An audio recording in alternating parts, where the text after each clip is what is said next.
Lo que te está destruyendo no hace ruido. Hay algo peligroso en la vida espiritual, y es que no todo lo que te destruye se ve de inmediato. Nadie cae de un día para otro.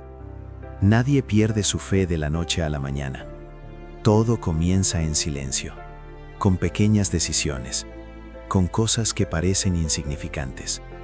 Un hábito que toleras, una actitud que justificas, una voz de Dios que ignoras.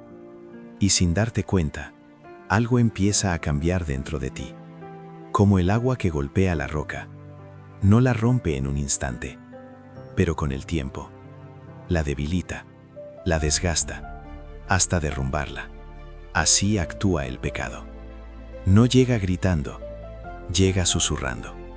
No destruye rápido, erosiona lentamente. Y lo más peligroso es que muchas veces no te das cuenta. Sigues viviendo, sigues sonriendo, pero por dentro algo se está debilitando. Tu carácter, tu sensibilidad a Dios, tu convicción, hasta que un día lo que parecía firme ya no lo es. Pero hoy Dios te está hablando. Antes de la caída, siempre hay una advertencia.